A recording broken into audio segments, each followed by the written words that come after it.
Hello guys, welcome back to my channel. This is Shivani's blog. तो SBI PO 2026 के prelims के exam हो चुके हैं एंड मेरा 1 अगस्त को था, सिर्फ थर्ड में था। एंड मैं ये वीडियो लेट इसलिए अपलोड कर रही हूँ या शूट कर रही हूँ क्योंकि इसका रीज़न मैंने आपको पिछले वीडियो में बताया था, क्योंकि मुझे बहुत लंबा ट्रैवल करना पड़ता है और नेक्स्ट डे मेरे पास मतलब उस दिन तो मेरे पास बिल्कुल एनर्जी ही नहीं बची थी कि मैं याद कर सकूँ कि मैंने क्या लिखा था, कितना क्वेश्चन बनाया था कितना, उतना मुझे याद था। क्या क्वेश्चन था वो सब मुझे याद नहीं था, तो वीडियो में शूट कर ही नहीं पाती। तो फिर मैंने आज शूट किया एंड आप आज देखोगे कि मैंने क्या क्या। अभी मैं बिल्कुल रेस्ट कर चुकी हूँ एंड अच्छा फील कर रही हूँ एंड आपको मैं बताती हूँ कि मैंने क्या क्वेश्चन क्या क्या मैंने अटेम्प्ट किया। मैंने सेक्शन वाइज भी मैं बताती हूँ और लेवल भी बताऊँगी एंड क्वेश्चंस मैंने हर सेक्शन में कितने अटेम्प्ट किए वो भी मैं बताती हूँ। तो मैं जब एग्ज़ाम सेंटर पे पहुँची तो मेरा रिपोर्टिंग टाइम 1 बजे था। तो 1 बजे सारे बच्चे जो पिछले मतलब सेकंड शिफ्ट में थे वो 1 बजे निकले एंड हम लोग 1 बजे एंट्री किए। 1 बजे एंट्री करने के बाद हमारा अटेंडेंस वगैरह हुआ, फ़ोटो पेस्ट वगैरह हुआ एंड जब मैं अपने से मतलब सीट पे बैठी थी तो एग्ज़ाम स्टार्ट होने में 30 मिनट्स बाकी थे। तो मैं 20 मिनट के लिए रेस्ट वगैरह कर लिया था वहाँ पे, क्योंकि मैं बहुत थक गई थी। तो रेस्ट वगैरह किया एंड देन फिर एग्ज़ाम स्टार्ट होने वाला था। जो हैंड रिटन वगैरह लिखना था वो सब तो मैंने लिख लिया अच्छे से। एंड देन सबसे पहला जो सेक्शन वहाँ पे जब मैंने क्वेश्चन पढ़ा था तो वहाँ पे आता है कि इंग्लिश सबसे पहले आएगा, क्वांट फिर रीजनिंग आएगा। तो मेरे माइंड में सेटअप था कि 3 सेक्शन आएगा, English, quant and reasoning. And mind में बस यही चल रहा था कि अच्छा करना है और 100% एक्यूरेसी के साथ करना है। बहुत ज़्यादा अगर नहीं भी हो पाए तो कोई बात नहीं, लेकिन एक्यूरेसी रखना है। तो फिर इतना मेरे माइंड में था और अच्छा अटेम्प्ट करना है। तो थोड़ी-सी डर भी थी माइंड में, क्योंकि पिछले मॉक्स वगैरह में कुछ मतलब क्या हो रहा था क्या नहीं हो रहा था वो तो मुझे नहीं पता। फिर सबसे पहले इंग्लिश का सेक्शन ओपन हुआ और इंग्लिश का सेक्शन जब ओपन हुआ तो उसमें 40 क्वेश्चन थे, 20 मिनट्स थे। मेरा सबसे पहले पैसेज आया एंड वो पैसेज के जब मैंने क्वेश्चंस पढ़े तो वो पैसेज सारे इन्फ्रेंस बेस्ड थे। मतलब प्रेप बताओ कि इसमें क्या था, कंक्लूजन क्या था, ट्रू फॉल्स क्या था। मतलब कोई ऐसे डायरेक्ट क्वेश्चन नहीं था कि वर्ड से मैं आंसर ढूंढ लूँ पैसेज से, स्कीमिंग से। तो वो नहीं पॉसिबल था। मैंने क्वेश्चन सारे पढ़े, उसमें 3 थे वर्ड्स मीनिंग के, एक सिनोनिम के थे, एक एंटोनिम के थे और एक और सिनोनिम के थे। तो वो बहुत ईजी थे, वो तीनों मैंने बनाए। उसमें 10 या 11 क्वेश्चन आरसी के ही थे और सारे इन्फ्रेंस बेस्ड, ट्रू फॉल्स। मतलब आपको पूरा पैसेज पढ़ना होगा फिर तब आप आंसर करोगे। तब तो मैंने स्किप कर दिया, लेकिन वो 3 क्वेश्चन जो था वो उनको मैंने बना लिया। वर्ड्स तो मुझे याद नहीं अभी क्या था, बट बहुत ईजी थे, इतना मुझे पता है। मैंने तुरंत कर दिया था। तो वो 3 मैंने किया एंड देन फिर छोटे-छोटे से पारा जंबल लाए, बहुत छोटे-छोटे से। 1 वर्ड, 2, 3, 4, 5 सेंटेंस के थे, उनको अरेंज करना था। 3 या 4 थे, उनको मैंने कर लिया। सब फिर फिलअप्स वगैरह आए थे, तो फिलअप्स बहुत आसान थे, बहुत ईजी थे। ईजी तो नहीं मतलब हाँ, मतलब डूएबल थे, तो मैंने उनको भी कर लिया। फिर एक बहुत बड़ा पारा जंबल आया था, तो मैंने तो सोचा मैं इसे नहीं करूँगी, मैं इसे लास्ट में ही करूँगी। तो मैंने पारा जंबल को सबसे लास्ट में कर दिया। तो इस तरह से फिर मैंने स्किप किया, तो वो रीअरेंजमेंट के थे। ए को बी से स्वैप करो, इंटरचेंज करने वाले थे। उसके 3 क्वेश्चन थे, एक तो मेरे से बने ही नहीं, क्योंकि एक तो मतलब ये हो रहा था ना कि स्क्रीन पे वो पूरा फिट नहीं बैठ रहा था, वो आधा ही में हो रहा था। और मेरे माइंड में आया ना कि मैं स्क्रीन बड़ा कर लूँ मतलब क्या था, स्क्रीन बड़ा करने का ऑप्शन था, मैंने स्क्रीन बड़ा ही नहीं किया। तो इस वजह से वो रह गया।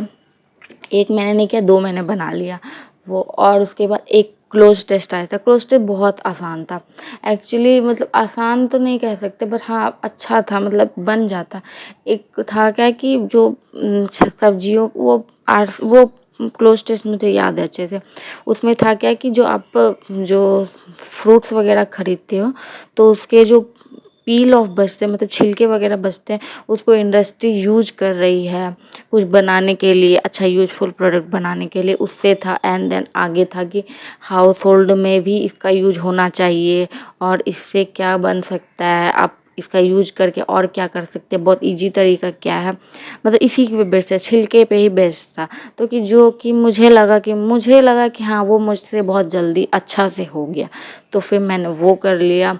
एंड कुछ एरर डिटेक्शन के क्वेश्चन थे तो उनको मैंने कर लिया। तो इतना सा ही मैंने किया और मेरे टाइम जो है वो मतलब फिर मेरे पास 5 मिनट का टाइम बच गया था। मैंने इतना सारा किया, 5 मिनट का टाइम बच गया था।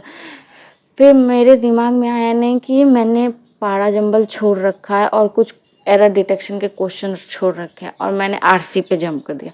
आरसी पे मैंने जब 2 मिनट वेस्ट कर दिया, 2 या ढाई मिनट मैंने वेस्ट किया, तो तब मुझे पता चला कि उसमें जो क्वेश्चंस वगैरह थे वो तो मतलब बहुत डीपली आपको पढ़ना पड़ता है। मतलब आरसी मुझे कुछ समझ में भी नहीं आ रहा था उस टाइम, सच बताऊँ टू बी ऑनेस्ट, मुझे आरसी समझ में नहीं आया। तो मैं ढाई मिनट मैंने वेस्ट कर दिया। मैंने सोचा फट से हो जाएगा, बट ढाई मिनट मेरा वेस्ट हो गया और आरसी मेरा नहीं हुआ। मैं फिर क्या कि मैं पारा जंबल पे गई। पारा जंबल फिर मैंने लाइन वाइज पढ़ते जैसे ही मैंने वो बनाया, और बनाने का मतलब कोई बीच का बनाया मैं क्या करती हूँ, पारा जंबल का बीच का बनाती हूँ 2 पेयर, फिर बीच का, फिर फर्स्ट सेकंड लास्ट ऐसे करके बनाती हूँ। तो वो बनाया, उतने में ही टाइम चला गया एंड मेरा पारा जंबल रह गया। तो इतना सा मैंने किया एंड मेरे जो टोटल अटेम्प्ट थे इंग्लिश में वो थे 22। तो मेरे 22 इंग्लिश में अटेम्प्ट्स थे एंड देन अब फिर मतलब मेरे पास 30 सेकंड का टाइम बचा था। तो फिर तब तो चला गया, मतलब टाइम ही नहीं बचा था, 2 सेकंड का टाइम ही बचा था। 30 सेकंड में कहाँ बोल रही थी, तो मैं क्वेश्चन कर ही लेती, नहीं हो पाया। तो फिर 22 मेरे इंग्लिश में अटेम्प्ट्स हैं एंड देन अब क्वांट के सेक्शन ओपन हुआ। क्वांट का सेक्शन जब ओपन हुआ तो सबसे पहले एक DI आया था जो कि MNOP का था। उसमें परसेंट दिया हुआ था, मेल और फीमेल का 1600 और फीमेल का 2 पाई चार्ट था। एंड थर्ड सेकंड वाले में 900 फीमेल का था। तो वो बन जाता, तो फिर मैंने पहले स्किप कर दिया। मैंने सोचा मैं पहले इजी कर लूँ। तब रॉन्ग नंबर आया, तो रॉन्ग नंबर मैंने 3 या 4 आए थे शायद, तो मैंने रॉन्ग नंबर बहुत ईजी थे, मिसिंग नंबर थे, रॉन्ग नंबर नहीं मिसिंग नंबर थे। तो मिसिंग नंबर को मैंने बहुत ही आसानी से कर लिया, वो बहुत ईजी थे, 3 या 4 ही थे शायद। फिर दोबारा एक DI आई जो कार और स्कूटर की थी, उसमें एवरेज दिया हुआ था कार और स्कूटर की और कार का टोटल दिया हुआ था। तो वो तो हो गया, मैंने कार और टोटल का एवरेज से टोटल कर दिया, उसको माइनस करके, मतलब टेबल बेस्ड था और उसके क्वेश्चन भी आसान थे। उसमें एक क्वेश्चन था जो कि बहुत थोड़ा सा अजीब सा था और मतलब बन तो जाता लेकिन बहुत टाइम लेता। तो मैं एक बार पढ़ी, मुझे कुछ समझ में नहीं आया, एक बार और पढ़ी फिर नहीं समझ में आया, फिर मैंने स्किप कर दिया। उसके एक DI का मैंने एक क्वेश्चन वहाँ स्किप कर दिया। फिर मैं अगेन फिर मैं जब मैं स्किप कर रही थी तो केसलेट आया। तो मैंने सोचा केसलेट करने से अच्छा वो पाई चार्ट कर लिया जाए, क्योंकि वो पाई चार्ट बहुत ईजी है। तो फिर मैंने वो पाई चार्ट वाला किया और वो सच में बहुत ईजी था। मेल और फीमेल का दिया हुआ था, मतलब आसान था। फीमेल का पता चल जाता आपको मल्टीप्लाई करके, और फिर 9 4 30 मतलब ऐसे करके 900 था 1600 था, आसानी से हो जाता। और मेल का निकल गया। फिर क्वेश्चन था, उसमें भी एक क्वेश्चन था जो कि नहीं हो रहा था, तो मैंने उसको भी स्किप कर दिया। फिर मेरे पास अर्थमेटिक, जब मैंने DI को मतलब कंप्लीट किया तो उसके बाद जो क्वेश्चन आया अर्थमेटिक का वो बहुत इजी आ रहा था। तो मैंने सोचा पहले मैं अर्थमेटिक कर लेती हूँ, तो वो लास्ट वाले कैलकुलेट कर लूँगी। और अर्थमेटिक के मैंने 5 या 6 क्वेश्चंस वहाँ पे भी किए थे। तो मतलब कितना, हाँ 5 या 6, एक था एज बेस्ड था।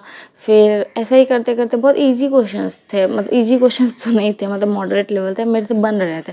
तो मैंने DI सॉल्व कर लिया, तो इस तरह से, और उतने में मेरा टाइम चला गया। एक क्वेश्चन था जो बन गया था बट उसका आंसर मैं टिक करते करते रह गई, मतलब बहुत ईजी था। आप भी अगर आप सिर्फ थर्ड में होंगे तो आप ये मतलब मेरे से कर पा रहे होंगे कोऑर्डिनेट की। एक था E/2B प्लस B/2C, इसको जोड़ के B+2 इस E का वैल्यू फाइंड करना था। तो वो हो गया था but answer latte latte question चला गया। तो इस तरह से मेरे क्वांट में अटेम्प्ट्स थे 17 अटेम्प्ट्स मेरे थे। उसके बाद फिर मेरा ओपन हुआ रीजनिंग का सेक्शन। रीजनिंग में मतलब मॉडरेट लेवल था, इसमें कोई भी कुछ भी नहीं था। तो सबसे पहले पजल स्टार्ट हुआ, फ्लैट फ्लोर का पजल खुला। तो फ्लैट फ्लोर का पजल खुला, तो मैं तो वैसे भी फ्लैट फ्लोर का जब पजल खुलता है तो उसको चाहती हूँ कि सबसे लास्ट करूँ, क्योंकि मैं फंस ही जाती हूँ। तो मैंने स्किप तो कर ही दिया सबसे पहले।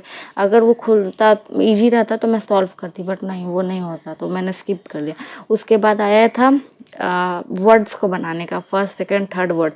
मैं ये क्वेश्चन आपको कितनी बार बताई हूँ कि गलत हो जाता है मेरे से, बट आज के दिन हो गया। मेरे पास 4 वर्ड में मुझे अच्छे से याद है 4 वर्ड कौन-कौन से थे। उस 4 मतलब अल्फ़ाबेट किन से कौन से थे जिनसे मुझे वर्ड बनाना थे। पहला था WAND, तो इससे मैंने एक डाउन बनाया, एक वांड बनाया एंड मैं इतना खुश हो गई उस टाइम, मुझे लगा मेरा एग्ज़ाम तो क्वालीफाई हो जाएगा। तो फिर वो मतलब उस क्वेश्चन को बनाते के साथ ऐसा लगा, बट पता नहीं क्या हुआ। फिर ये मैंने किया और इसे कर लिया मैंने और जेड ऑप्शन आया क्योंकि 2 वर्ड बन रहे थे तो मोर देन 1 वर्ड था, वो किया। फिर एक था फॉरवर्ड और बैकवर्ड में काउंट करना था, वो खुला, वो मैंने कर लिया। फिर एक मैंने सोचा कि पहले मैं एक बार चेक कर लूँ कि कोई ईज़ी क्वेश्चन तो नहीं आ गए।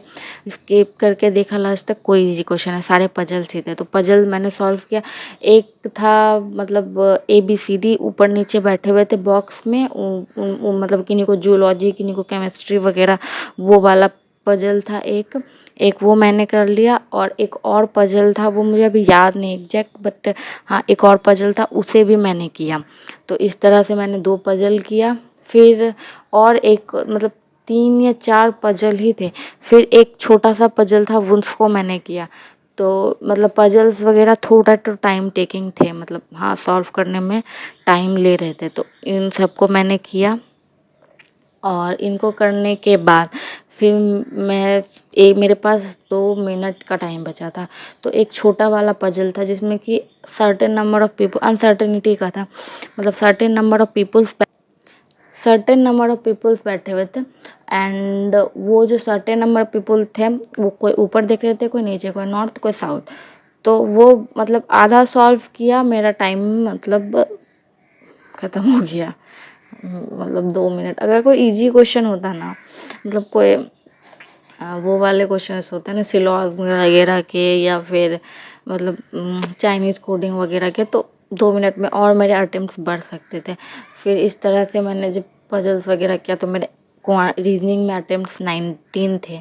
तो इस तरह से मैंने इंग्लिश में आपको मैंने बताया 22, क्वांट में मेरे 17 एंड रीजनिंग में 19 मेरे अटेम्प्ट थे। तो मेरे टोटल 58 अटेम्प्ट्स ही हो पाए, जो कि मुझे लग रहा है कि पता नहीं, लेकिन हाँ मुझे इतना भरोसा है कि मैंने क्वांट और रीजनिंग में जो भी अटेम्प्ट किया वो 100% एक्यूरेसी के साथ किया।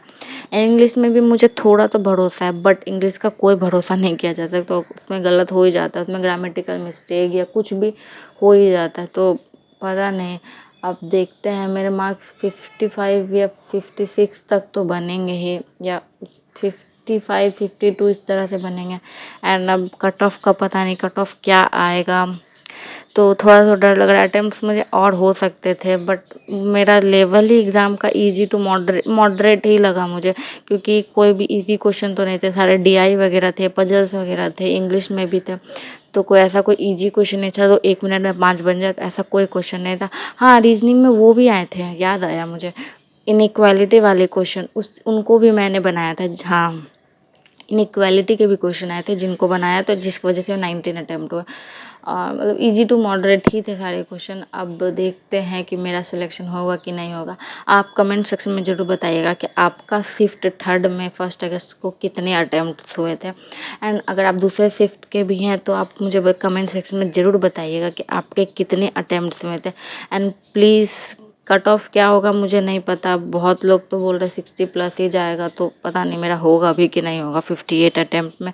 मैंने तो आपका अपना ऑनेस्ट बता दिया कि मेरे कितने अटैम्प्ट्स थे। 58 ही एग्जैक्ट का मतलब थे, क्योंकि लास्ट में आता है उसे मैंने अच्छे से लिखा था और याद भी रखा कि उतने ही मेरे अटैम्प्ट्स थे। तो अब देखते हैं आगे क्या होता है। मेरा सिलेक्शन होता है कि नहीं होता है वो डिपेंड करेगा। अब जो मेरा जो काम था वो मैंने कर लिया, एंड जो होगा अब देखा जाएगा। अब IBPS PO के लिए तैयारी करना है। तो that's it guys, thanks for watching this video. If you like, subscribe and follow for मोर। लेकिन उससे पहले आप कमेंट में ज़रूर बताइएगा कि आपके कितने अटेम्प्ट्स हुए हैं, ज़रूर बताइएगा guys please. And thanks for watching this video. If you like, subscribe, follow for more guys. Bye, thank you so much for watching.